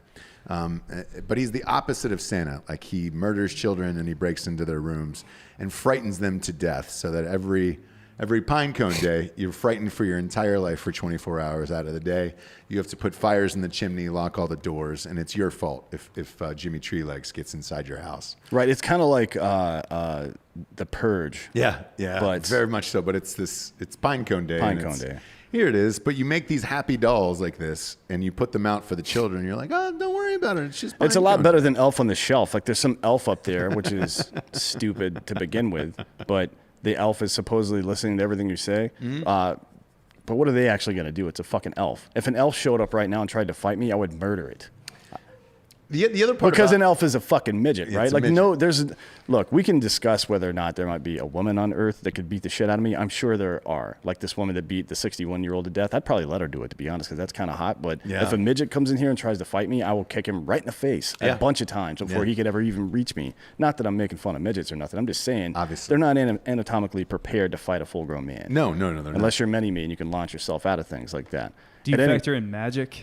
Like magical elves? Yeah, I guess I could, but what magic do elves have except for building toys really fast? You know what I mean? That's not really a threat to me. And the elf on the shelf thing, by the way, so we had this for our kid for a little bit. He wasn't really into it, didn't really give a shit. Like, what they do is they make this elf on the shelf to like scare the shit out of your children of like, oh, if he's up there, he's watching. So don't be bad and don't hit your brother and do all that other stuff. My kid was too smart for it. He was kind of like over this, and he's young, and I'm surprised. But when we got the elf on the shelf, because they sell them in stores, and so he was the one that pointed it out. I was like, elf on the shelf, we got to get elf on the shelf. And I was like, all right, shit. But there was a black one and a white one. There was no Asian ones at all. And I was just wondering, are Asians not allowed to be elves or midgets? I don't have the answer to that. Why is there no yellow ones? The real question is, why doesn't Santa go to the Middle East as well? Pull that picture up of the elf on the China. shelf. Yeah. Santa's a racist. I mean, he is German, so he's probably, who knows what he's up to. Or maybe Santa figures like, look, man, they're all working in sweatshops anyways. Like, I don't need them up there. Yeah, all the races are represented there. Looks like a little Indian one. And but there is no yellow ones. So there is no Asian ones there. My guess is that they just think, hey, man, these guys are working in sweatshops already, these kids. Let's not put another... Ross, more importantly, there is not a blonde in there. Not at all. No. And it's weird because Jesus is blonde-haired and blue-eyed. So yeah, and he won that national title to save America from sin or whatever. So I feel like I haven't read the Bible. Who was it? Megyn Kelly that said Jesus was white? Yeah, she there was a whole thing like she was arguing with people every day. Jesus white. Why is it a big deal that he's white? He's not real, bitch. And Santa, I think she was Santa. Or Santa, not Jesus. Yeah. Sorry. I don't know if Jesus was white or black, but he was definitely a quarterback. Well, I don't know. Landscaper, maybe. Yeah, who knows? It's hard to see. That got a little laugh out of Rob. That was a touch racist, what I just said, but it's fine. Yeah, he was a carpenter. He was a day laborer. He probably did do landscaping. Yeah. You got to imagine that if Jesus was good at carpentry, that would have been a bigger story, right? If he was great, like if he builds some amazing houses. So you got to assume that he wasn't very good at it. Man, you know what'd be great is Jesus on HGTV doing like flipper flop houses where he's just buying it himself. Like he's doing all the work inside the house. He's buying the houses and then just doing all the work himself. He's like, I got it. It's just me. How long is that going to take, Christ? I don't know, man. It's just me, man. Probably 2 years. 2 years, and then we'll flip this thing. Are you guys go? Are you good with that? Me and Rob have actually talked about doing a show about the years that they don't cover in the Bible, just called Teen Jesus. like Teen Titans, where they make Yeah. the cartoon about superheroes as teenagers. Yeah, I would like to see that. Yeah, What happened between 11 years old and 33 years old? Or 30 years old, because we missed a couple of years there. Jesus had braces and shit. Yeah, just teen Jesus. He was super awkward teen Jesus. Really bad acne. Was showing off to chicks, like killing animals and then bringing them back to life. Yeah. Just to, Turning his parents' water into wine. By the way, this is Jimmy Tree Legs right here. Jimmy Tree Legs. This is his little bag. Happy Pine Cone Day of pine cones that he Little bag delivers of to the pine cones, children, yeah. because there's nothing that a child wants in their bare hand than a sharp pine cone. Yeah. Just to grasp and hold on to forever. But, I mean, in a way, it's kind of like a very aggressive Johnny Appleseed, because pine cones are seeds, right? That's what they do. Yeah. So he's delivering the gift of tree to you. Yeah. Which is why they call him Jimmy Tree Legs, because his legs are made out of trees. But the children are also forced to eat the pine cones and everything else. Yeah, but I mean, it's, doing shit you don't want to do builds character. It's true. It's right? true. Like, that's just how it is. You have to, you can't learn, that's why rich people's kids are assholes. Because they don't actually go through any real trials in their life. You know what I mean? The biggest trial is trying to convince their parents to give a shit about them. But they're not going to. No. I mean, once you've got money, who cares about fucking kids? All I You know keep what I mean? hearing in the back of my mind, by the way, is the Home Depot song with Jesus dancing to it. Bow, bow, bow, bow. Everybody knows that fucking Home Depot song, dude, with the chains. There's like chains in the background. I wish we could play that. We'll probably get Home flagged Depot, for by that. the way, gives 10% off to veterans. Do they really? Yeah. Fucking A, man. That's amazing. Mm-hmm. That's amazing. They should be a sponsor. I don't know what their fucking problem is. Man, look, man, maybe they don't like the fact that Jesus was a carpenter, you know? Yeah. I mean, we could make a whole show about it, I guess. For Home Depot specifically. Yeah. Flip or flop with Jesus. I mean, you could really do all of it, dude. Him and Mary could have a show. The amount just of- like Tarek and Christina. yeah, I mean, 2,000 years have proven that the amount of content Jesus is capable of making is endless. Yeah. Oh, Endless, shit. dude. DJ Davies just says, my daughter just heard you guys say that Santa's fictional, a racist, and and the elf on the shelf is bogus. Looks like I'm having a conversation later. Oh, no. You Sorry shouldn't be about that. watching this with kids anyways. We'll do a... You shouldn't be watching this with kids anyways. We'll do a Lowe's also. Peyton Bryan Lowe's does a 10% off to old vets too. I've never let my kid listen to one word of this goddamn shit. No, you shouldn't. I mean, well, I don't know. A lot of people's kids listen, but maybe we should have given a fucking spoiler alert there. You know what I mean? Somebody said, Kreger's just said, Jesus fixer upper. That'd be great. You know, where he's just in sandals. But too. he's like super judgy the whole time. Yeah. Like you go outside and you're fucking lighting up a cigarette or something, and he just peeks outside like, and then walks back to his in. crew. Yeah. He's just like, hey, let's kill the cigarettes there, guy. Yeah. Why don't you put the butt out, okay? If Jesus were alive today and tried to do what he did back then, he would get killed even quicker. Oh, yeah. You know what I easily. mean? People have no tolerance for people that just say, hey, everybody calm down. Yeah. Yeah. Let's all be nice to each other. And like, fuck you. Like, why is that a response anytime somebody tries to talk about peace? Like, goddamn Gandhi gets murdered? Are you kidding me? Who the fuck even thinks about murdering Gandhi? Now, he did some problematic shit back in the day with women's rights and stuff like that. But who, like, of all the people you could murder, Gandhi, that's the one. It's like punching Martin Short. Like, who the fuck even thinks to do that? know. Not Martin Short, Rick Moranis. Rick Moranis. Like, who thinks... Does anybody not like Rick Moranis? Apparently, someone doesn't. Like, what has he personally done to offend anybody ever? Did somebody try to make a shrink machine and it didn't shrunk work, the and now kids, they're man. fucking mad about it? Like, what the fuck is going on? I'm not sure. Of all the people, I'm angry all the time, but I can't even get myself angry at Rick Moranis. I watched one of his movies this weekend. He's great. Yeah. Moranis is great, and he's back, dude. They redid Honey, I Shrunk the Kids, so he's going to be back in that for Oh, Disney Plus. Little Giants. Yeah, that's the one I watched this weekend. That's a great fucking movie. Him and Ed, whatever the fuck. Yeah, Little Gigantes. The Jesus thing, for if he was on that the Chip and Joanna Gaines show, where you build it for somebody else and they're trying to remodel, It would be rad if he just goes, "Hey man, do you really need 4 bathrooms?"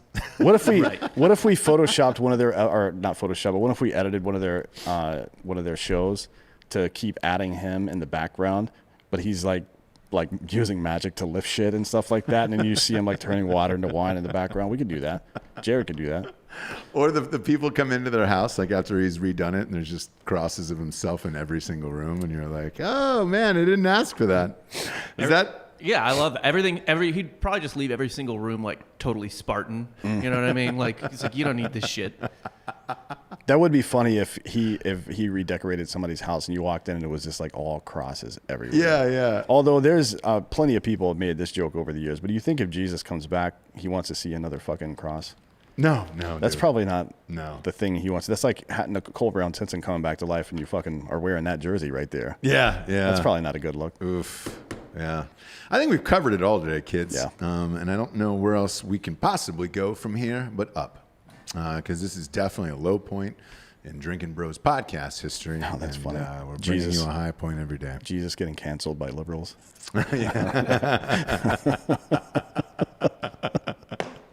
He's Every not time Jesus every enough. time he makes a post on Twitter, it says independent fact check. The AP is called the race for Joe Biden. Jesus never won anything. So. We haven't told any Anne Frank jokes. That's true. I mean, We haven't franked out today. there's no joke. I mean, There's no joke. We're just diehard fans, Yeah. man. I want that. I want the first dish. I think that we diary. should. I think we should get Anne Frank tattoos.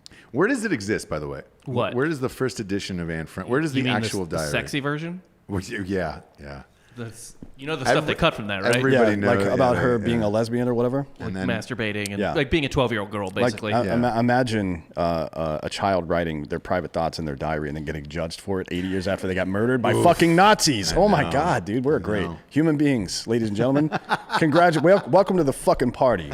Jesus Christ, you're all pieces of shit. So am I. So what are we gonna do? Where does the first one exist? Not. They have a first edition of the printing that's going for No, the $1,300. the original. Where is the original? Oh, it's probably in a fucking museum diary? somewhere. Is it? Yeah, in Switzerland one or would something. think, right? Yeah. Where's the original copy of Anne Frank's diary? Oh, it's Prinsengracht 263. What the fuck does that mean? Well, it says in 1960, the building at Prinsengracht 263, home to the secret annex, opened up to the public as a museum devoted to the life of Anne Frank. That's in Anne Amsterdam. Frank house. So it's Her in Yeah, the it's Anne Anne Frank Frank house. house. diary Yeah. is on display. So there, basically, yeah. what you can do, you can travel to Amsterdam on Thursday, right? Do the Anne Frank Museum, see the original diary, and then you can go to the fucking red light district and really. I mean, that's an emotional experience. it is. You're gonna need to do some drugs and get banged by whores. Yeah. For a couple of days after that, for recovery. That should be like. Have you ever gone? I don't know how much you've been to Europe, but there's gastronomy tours a lot. Where depending on the country you're in, they'll combine a couple of things. Like one of them I went to in Italy was a lemon grove, and they made limoncello and all this other stuff. One of them was a creamery where they made like Delmonico cheese and all this stuff right in front of you, and they gave it to you and stuff. The last was a pizzeria. I wonder if something like this, like, hey, come get the real fucking story from Amsterdam, brother. They just get you high as fuck. You go to the Anne Frank Museum and bang whores the whole time. Yeah. I probably. I mean, one would say. And the prostitutes could use it as a tax write-off at the end of the year. Yeah. Because that's an in-kind donation right there. Yeah. Of puss. One with. It's an in-kind puss donation is what that is. I don't know what their tax law is like over there, but I feel like that should be okay. So are you saying the red light district was created for people to relieve themselves after going to the Anne Frank Museum? I think so, yeah. There is such a level of depression. I mean, this is why Oregon has legalized all drugs now. Right. It makes sense, right? Yeah, you Like, live it in sucks, Oregon, yeah. It sucks so bad there. Like, hey, we've got to let these people do something. There's going to be a fucking Chaz chop downtown. And it happened finally. And they're like, fuck, you were right. We got to legalize all this stuff. That's definitely what's happening in Amsterdam. Ask them. Yeah, no. As soon as I pop on over there, I'll ask him. That'll be the first question I ask. I don't have many. That'll be number one on my list right there. Hey man, did you guys create the red light district because of Anne Frank's museum? People felt really bad about themselves. Like and if the mayor of Amsterdam does an EMA on Reddit, we'll get on there and be like, hey man, what's up with all that puss? And that's got to be a thing, right? That's got to be a thing, an in-kind puss donation. An in-kind puss donation. And I feel like they should make that, if we ever legalize prostitution here in the United States, that would be a thing, by the way, a service that is valued, that is performed for a charitable purpose. Yeah. So whenever prostitution does get legalized here in America, there will be fucking political contributions and charitable contributions that are just pussies and buttholes. Oh yeah, and they're gonna have to they're gonna figure out some way to write that down on the tax form. That's what I'm excited about in life. That's the only thing I'm excited about in life. The funny thing is we were gonna give the Drinkin Bro of the week to TJ Lavin, who's a buddy of ours, because it's his birthday. Yeah, it is his birthday. Now I want to give it to somebody else because I want them to live on this show forever, like a Drinkin Bro that is actually signed in. So we'll give a shout out to TJ Lavin, and then we'll also give a real Drinkin Bro of the week. That way, whoever is in your family or friends that you want to listen to this episode to be like, man, I was in I was finally in the Drinkin Bro of the week. I wanted to be in this episode right here of Jesus rebuilding people's houses on HGTV and the red light district being put right next to Anne Frank's house on purpose. So this one is submitted by Brandon Gayhart from Ohio. He's been a member of Drinkin Bros for a year, and he's nominating Cameron Gayhart. Reason for the nomination: I've been listening to you guys every day for a while now, and I love the content you put out. It's awesome. Maybe not today's show, but I'm nominating my brother, who was a Marine stationed in Virginia Beach. He's just an all-around awesome person, and he's always there for our family. Is truly an all-around good guy. Love you, bro. Cheers. That's a good one. I was worried when we pulled this up, it would be like somebody died from cancer or something else, but good. If he's in the Marines, he understands how disgusting we are. And I would hope so, yeah. Yeah. But I did want somebody's real life attached to this, so that way they were attached to this show, and there's no going back with that. So you're welcome for everything that we've just done here today. Go to iTunes and rate the show 5-star. Just say, and leave a quick review. Just say, I'll be frank. I love this show. And then we'll understand where you heard it. Please, if you have... Go review the show today. Review this show specifically, because I would love to hear what you guys think about it. It is not our millions of listeners. It is simply just the fucking reviews, like for real, man. That put us on the charts in that goddamn thing. So Gayhart's being picked apart here in the message boards just for that last name. I like it. Gayheart. I mean, it's like Braveheart, but it's Harvey Milk. I would say with blue and white paint on his face. Yeah, I'd say, look, man, I've got a straight asshole, but a gay heart, and then let people judge how they're going to judge. You know what I'm saying? Who knows who he is in his own heart? You know, but his asshole could be straight during that. I mean, if you take that name from when it was probably created, it means happy heart. So I guess he comes from a long line of people that are very pleased with the way their lives are going. Okay.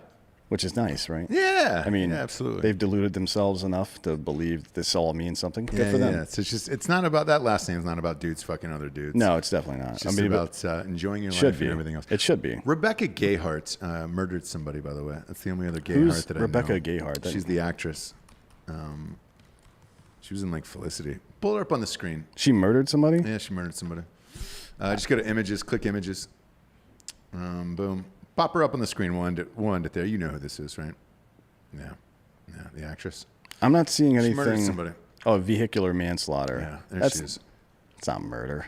Well, I mean, it is, I guess, died. if you're being, if she was like drunk or something and did that. But because I thought to myself, how bad could we end this show? Just with a murder, you know? She's still hot. Wow. Yeah. I think she's married to the guy from Grey's Anatomy. Not McSteamy, not McDreamy, but I think McSteamy, the guy with the gray hair. The Eric Dane. Eric Dane, yeah. By the way, I saw him in something Euphoria. You can see his whole cock in that thing. I guess he doesn't really care cool. that his wife's a murderer. I bet she's great in bed. If you fucking murder, you're probably great in bed at the end of that. You know. I mean, she pled no contest to vehicular manslaughter and got 3 years of probation. So. Yeah. Obviously, it wasn't that big a deal. I wonder if she's pleading no contest to that boner. Because, I mean, dude, if you murder somebody, chances are you're on the up and up in the bedroom. Yeah, so. I'm getting pretty bored lately. I might go find me another psycho. You know what I mean? Can you do that? I know there's bug chasers. Is there a site where you can go and just be like, hey, man, you guys murdered? There's no site. It's just Instagram models. You think they've all murdered? If their eyes, I need a fucking... something to measure how wide their eyes are open though. Like there's a limit. As soon as their eyes open wider than a certain limit, I'm like, There we go. Have you watched Queen's Gambit? She's got big eyes. No, I don't know what that is. I messaged that deer girl. She's willing to hang out. Which one? Oh, really? Oh, did you really? No Where does she way. live? I'm kidding. So tomorrow's episode that you guys are going to get, we talk about deer play, which is cosplay, but girls dress up like little deers. We're gonna have 2 fucked up ass pull up episodes. the girl. back Yeah, to back. pull that up. This girl, and I'm. By I've the way, seen her in other stuff. I loved this fucking show. By the way, it's on Netflix right now. It's number 1. It's taken the world by storm. Is the reason why chess has become a thing again, and for real, like all these chess apps, all this shit is sold out, and like. I think I told my wife this. I think they cast her based on her eyes because there's so many inserts of her staring at chess pieces that they needed somebody with this wide eyes. But in real life, man, it freaks me the fuck out. I'm telling you, if you see a woman's It eyes freaks me out. open that wide, something's going on. I'm into it. Yeah, I'm into it too. I got to be honest. Like you have to choose what you want in life. Do you want stability and stuff? I don't know if I do well with that kind of thing. No, because even if I get in a stable situation, I'm like striking matches and throwing them at a fucking gas can just to see what will happen. You know what I mean? Yeah. Have you seen this yet? No, I've not. No, Oh, dude, it's about. you would love it. It's in my queue. I've added it to my list. All she does is take hardcore drugs and play chess. So it's like she's getting. Is this a real person? Fucked up? No. Oh, fuck. Come on, there would never be a female chess champion. Let's be fucking real.